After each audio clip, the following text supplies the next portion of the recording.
9:03 a.m. Brandon Creel fired me while I was holding a $4.2 billion contract. 9:12 a.m. Their $9.3 billion deal collapsed. By the end of that week, I'd signed an $11.8 billion contract with my own company. Let me tell you how that happened. My name is Russell Bennett. I'm 52 years old, and until that Tuesday morning, I was the Senior VP of Strategic Partnerships at AeroVista Systems. I'd given them 18 years of my life.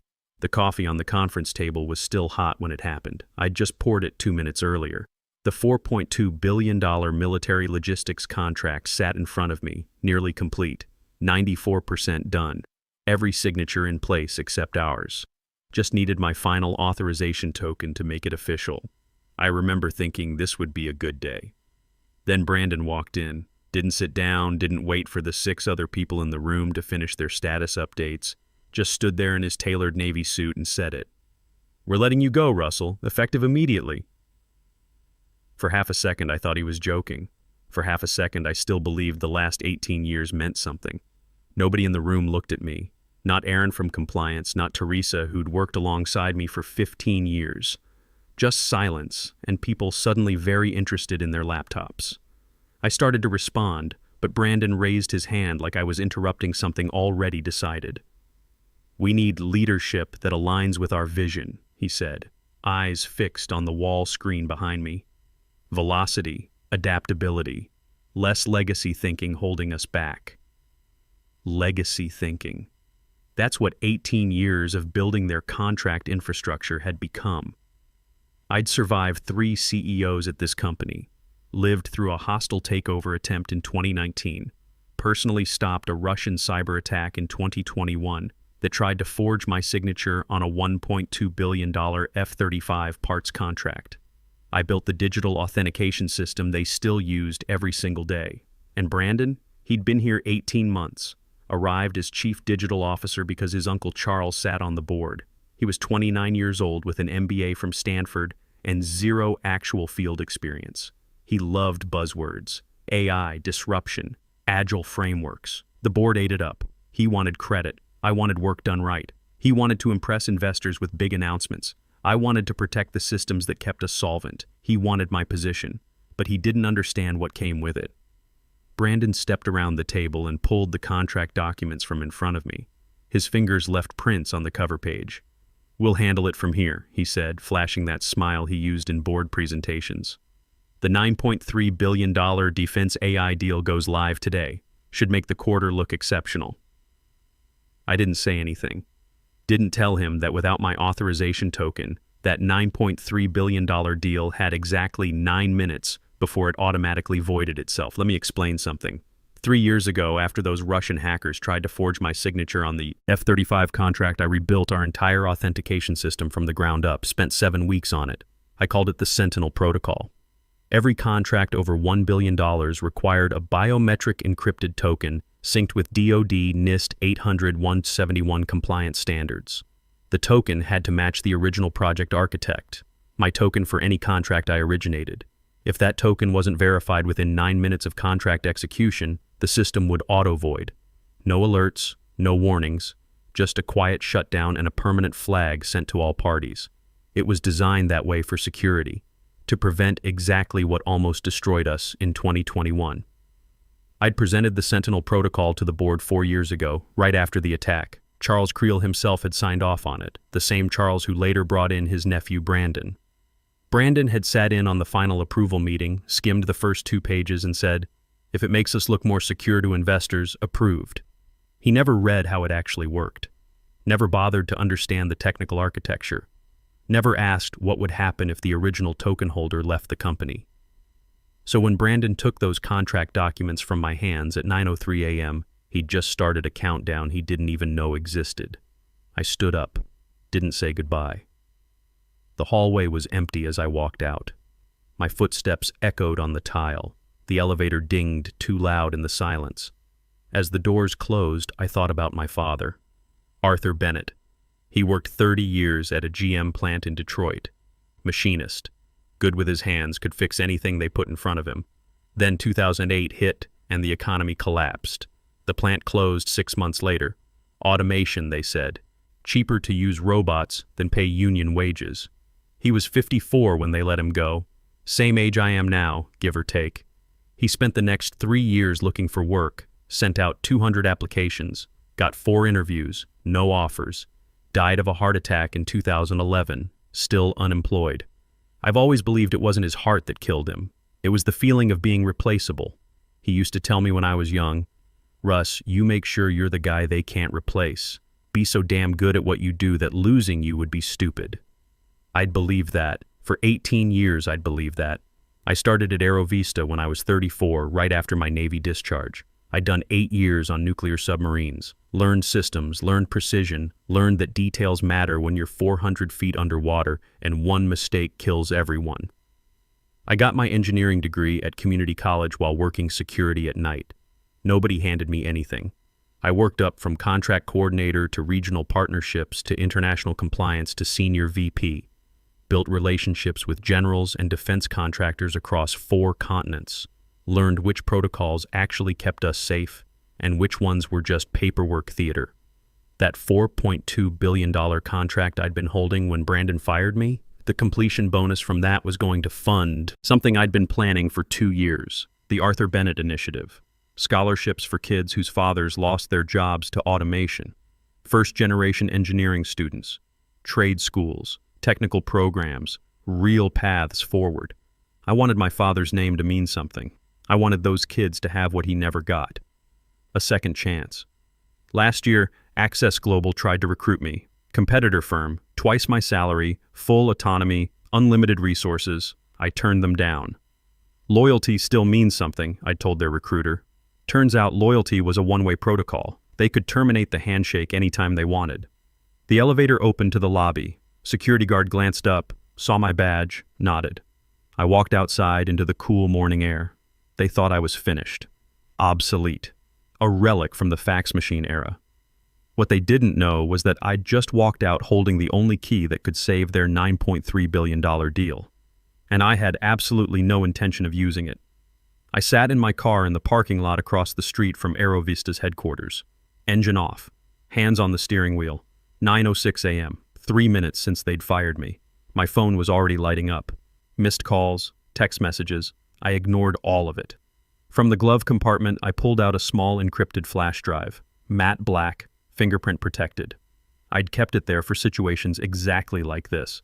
I plugged it into my laptop and logged into the offline dashboard I'd built for the Sentinel protocol. There it was, displayed in clean white text on a black screen.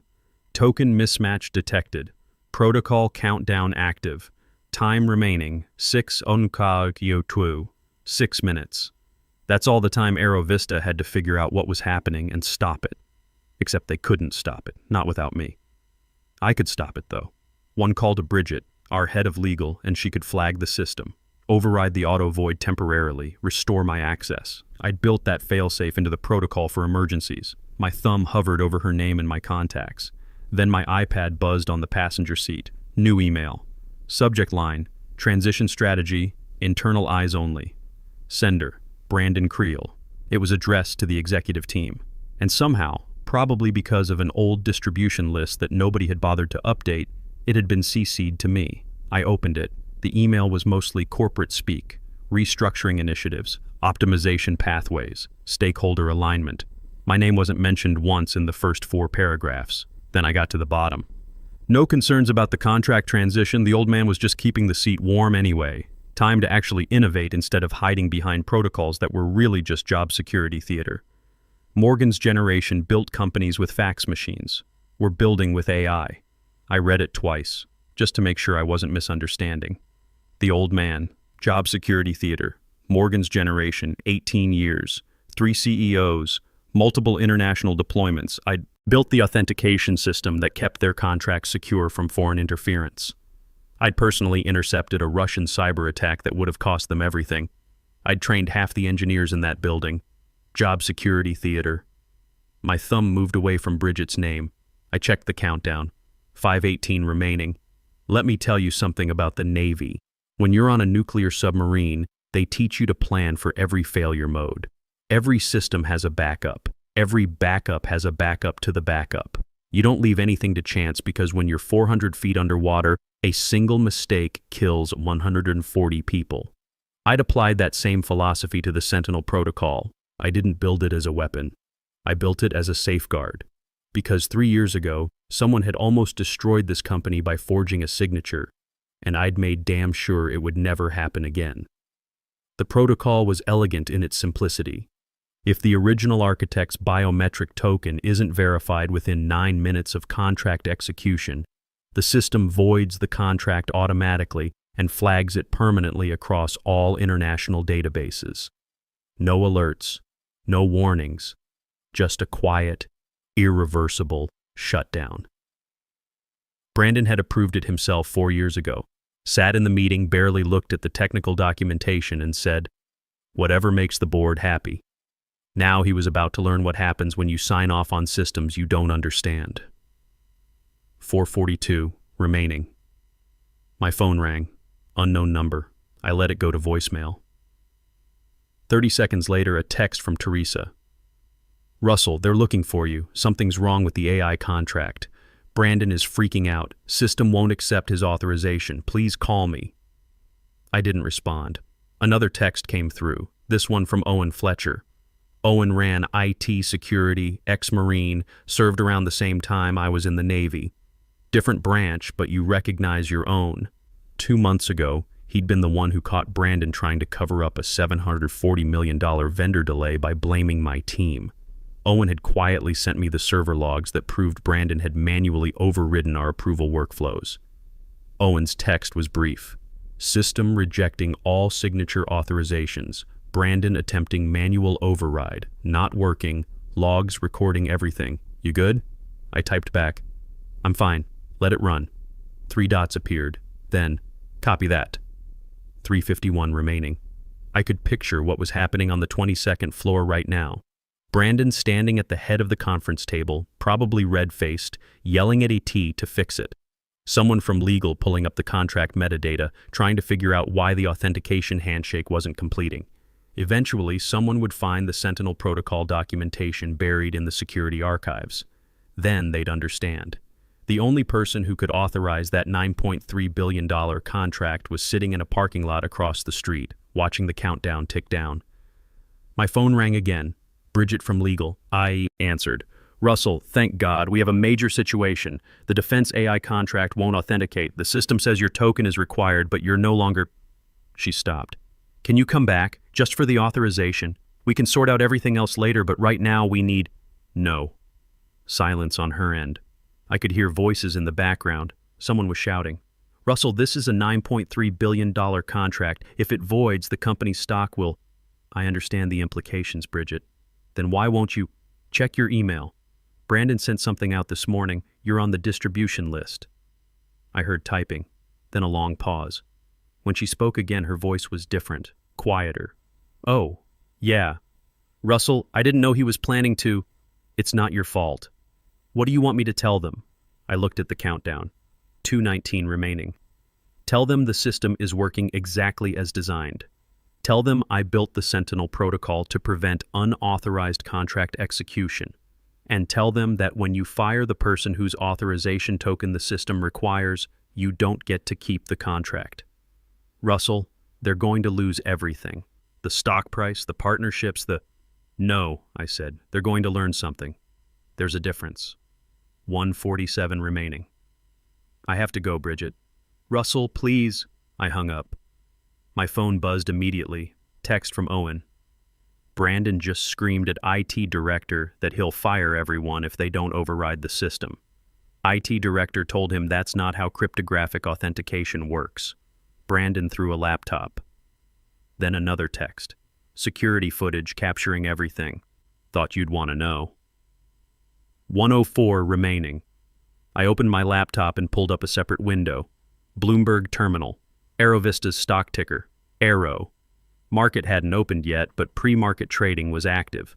Current price, $87.40. I watched the countdown. 45 seconds, 30 seconds, 15, 10, 5.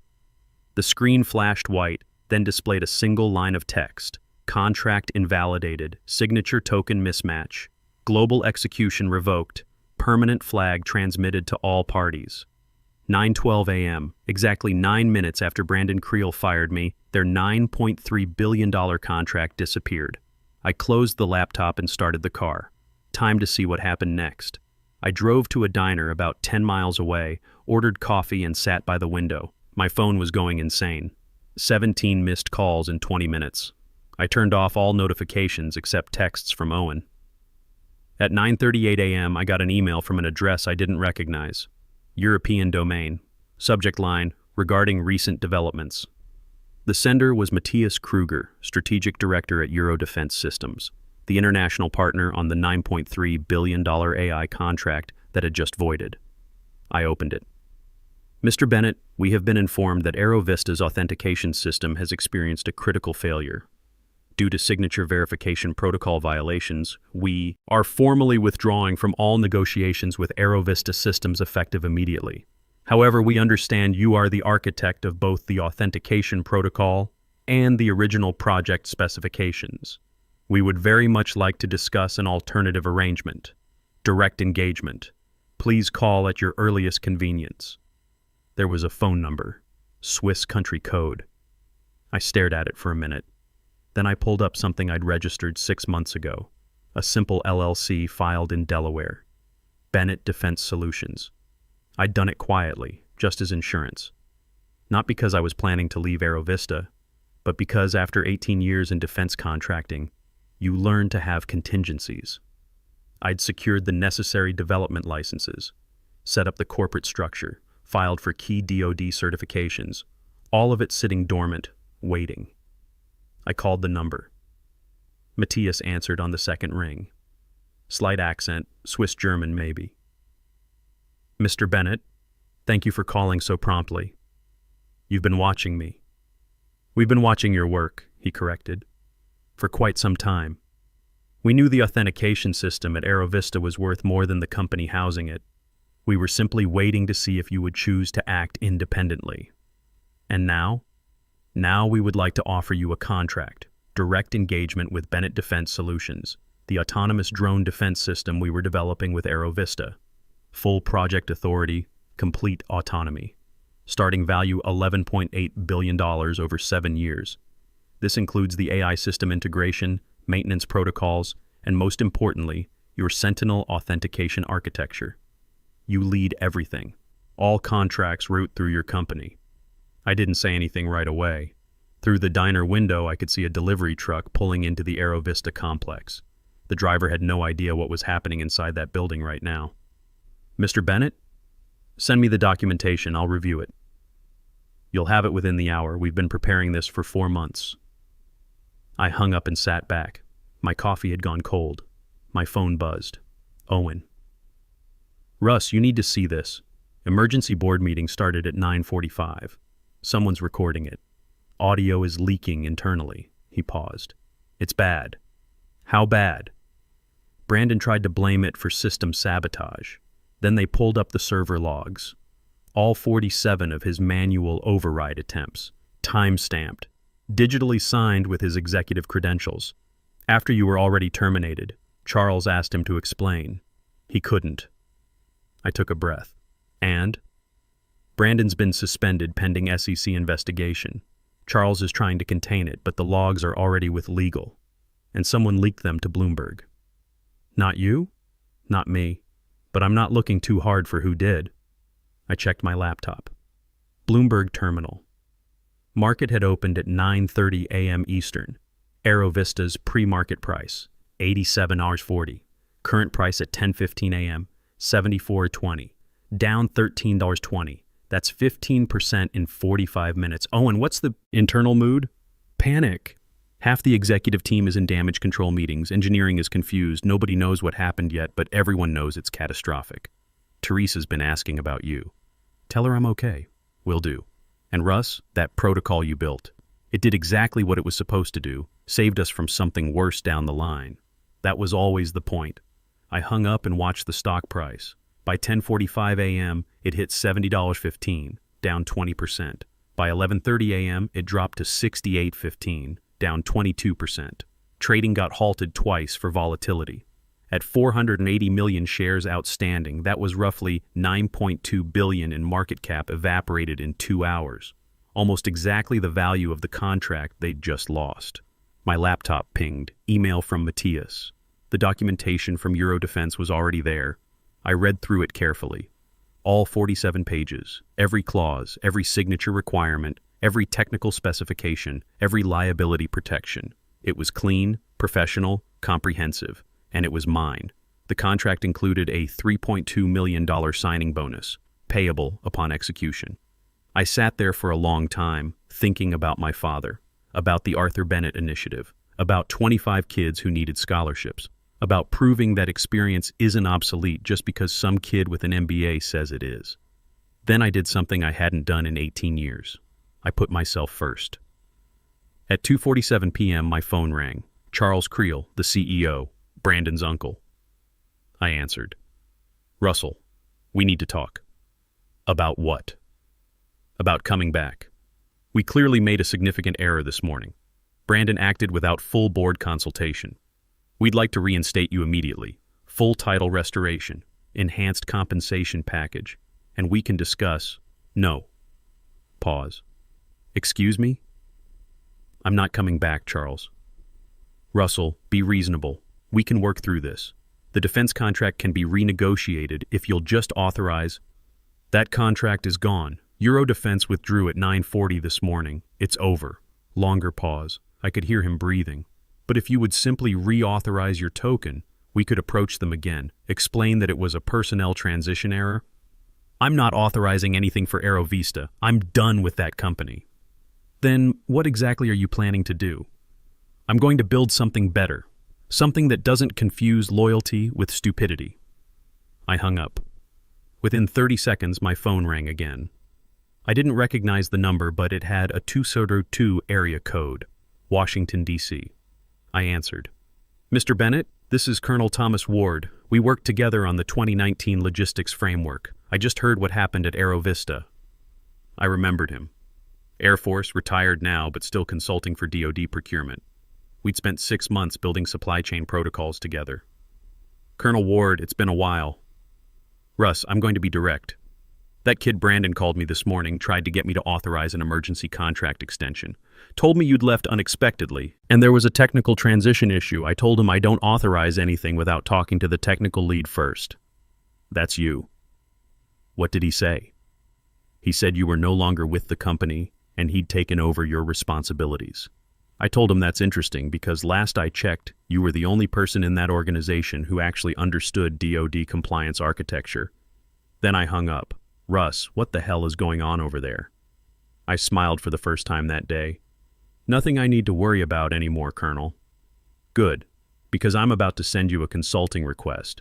We need someone who actually knows what they're doing. Someone who won't burn down a $9 billion contract because they don't understand their own security protocols. I'd be happy to talk. Good man. I'll be in touch. After he hung up, I sat there in the diner booth, watching the afternoon light angle through the window. 18 years. That's what I'd given them. And in 9 minutes, I'd taken back what mattered. My name, my work, my future. I opened my laptop and began drafting an email to Matthias. Time to build something that would last. 3 days later, Matthias flew to D.C. We met at a steakhouse in Georgetown, the kind of place where defense contractors close deals over whiskey and handshakes. He was exactly what I expected. Mid-50s, gray at the temples, sharp eyes. He slid a leather portfolio across the table before we even ordered. We've been planning this for 4 months, Mr. Bennett, waiting for the right moment. Or more accurately, waiting for AeroVista to make a mistake large enough to justify our withdrawal. You knew they'd fire me. We knew Brandon Creel was incompetent and arrogant, dangerous combination. We simply waited to see how long it would take. He opened the portfolio. The $9.3 billion contract with AeroVista was exclusively the AI system licensing. What we're offering you is the complete package. AI integration, deployment services, 7-year maintenance protocols, and most critically, your Sentinel authentication system licensed to our entire defense network. Total contract value, $11.8 billion over 7 years. I read through the contract, every page, every clause, every specification. It was exactly what he'd described: clean, professional, fair. "There's a $3.2 million signing bonus," I said. "Correct. Payable within 48 hours of execution." I thought about my father, about the scholarship fund I'd been planning, about 25 kids who needed a chance. I pulled out a pen from my jacket pocket, the same pen my father had used to sign his union card at the GM plant in 1985. He'd given it to me the year before he died. "This pen belonged to my father," I said. "He thought his union card would protect him. It didn't. I'm using it now to build something he would have wanted, something that actually protects people." I signed the contract. Russell Bennett, Bennett Defense Solutions. Matthias witnessed the signature and signed his own name. "Welcome to Euro Defense Partnership, Mr. Bennett. I think this will be considerably more productive than your previous arrangement." "I think you're right." Over the next week, things happened fast. Brandon Creel resigned from Aerovista on day 4. The official announcement buried the SEC investigation in paragraph 7, hiding it under corporate speak about pursuing other opportunities and spending time with family. But everyone in the industry knew what it meant. Owen sent me the internal memo. "Thought you'd want to see this. Half the engineering team is updating their resumes. 3 senior directors handed in notice yesterday. Buildings falling apart." Aerovista's stock never recovered. It stabilized around $64, down 27% from where it had been the morning they fired me. They'd lost $12.8 billion in market cap, more than the contract was even worth. Colonel Ward made good on his promise. Bennett Defense Solutions' second contract came through on day 9. DoD Logistics Modernization. $847 million over 3 years. He sent a note with it. "This is what working with professionals looks like." By the end of week 2, I had $12.6 billion in signed contracts, more than I'd closed in 5 years at Aerovista. The $3.2 million signing bonus from Eurodefense hit my account on day 11. I immediately transferred $1.5 million to a trust I'd established. The Arthur Bennett Initiative. It took 3 months to get everything structured properly. Legal entity, vetting process, university partnerships, application review system. On a cold morning in January, I stood in a classroom at Michigan State University. 25 students sat in front of me. First recipients of the Arthur Bennett Initiative scholarships, kids whose parents had lost jobs to automation, outsourcing, factory closures. 18 of them were first-generation college students. All of them wanted to be engineers. "My father worked 30 years as a machinist," I told them. GM plant in Detroit. When they closed it in 2008, he was 54 years old, same age I am now. He never recovered. Spent 3 years looking for work. Sent out 200 applications, got 4 interviews, 0 offers. Died of a heart attack in 2011, still unemployed. I held up the pen I'd used to sign the Eurodefense contract. Several students leaned forward. This was his pen. He used it to sign his union card in 1985. Thought it would protect him. It didn't. But I'm using it now to build something he would have wanted. Opportunity for people like him, like me, like you. A young woman in the second row raised her hand. "Mr. Bennett, is it true you walked away from a huge company to start your own?" "I didn't walk away. They fired me. Best thing that ever happened." "Why?" "Because I spent 18 years building someone else's empire, watching people take credit for my work, watching loyalty get treated like a liability. Now I'm building my own empire. And part of that empire is making sure kids like you don't have to choose between loyalty and survival the way my father did." A young man in the back spoke up. "What happened to the company that fired you?" "They lost $9.3 billion in contracts. Stock dropped 27%. Half their senior leadership quit. They're still trying to recover." I paused. "But that's not why I'm here. I'm not here to talk about revenge. I'm here to talk about building something better." After the session ended, students lined up to shake my hand. Thank me. Tell me their father's stories, their mother's stories. I listened to every single one. I drove home that evening as the sun was setting, pulled into my driveway. My phone buzzed. Text from Owen. Aerovista just lost the Boeing contract, $2.1 billion. They went with a different vendor. 3 guesses who? I didn't smile, didn't gloat. Just typed back, not my problem anymore. Because it wasn't. I was 52 years old, Navy veteran, engineer, my father's son, and I'd finally learned the lesson he never got to teach me. Sometimes the only way to build something that lasts is to walk away from what's broken, even if they call it quitting, even if they call it revenge. I call it knowing your worth. They thought 18 years made me obsolete. Turns out it made me irreplaceable. They just had to lose me to figure that out. Brandon wanted my job. He got it. Along with the $9.3 billion hole I left in the foundation, Charles wanted to save money by replacing experience with enthusiasm. He learned why experience costs what it does. The board wanted velocity and disruption. They got it, just not the kind they were hoping for. I wanted something simpler. I wanted to build systems that worked, train people who cared, create opportunities for kids who needed them, prove that loyalty should run both ways. And I wanted my father's name on something that mattered. Mission accomplished. Bennett Defense Solutions closed its first year with $18.4 billion in contracts. We hired 127 people. 34 of them came from Aero Vista. People who understood that good work matters more than good PowerPoints. The Arthur Bennett Initiative awarded scholarships to 89 students in year 1. We're projecting 150 for year 2. Last month, I got a letter from one of the scholarship recipients. Her father had worked at the same GM plant as mine, got laid off the same year. She's studying aerospace engineering now, wants to design systems for deep space exploration.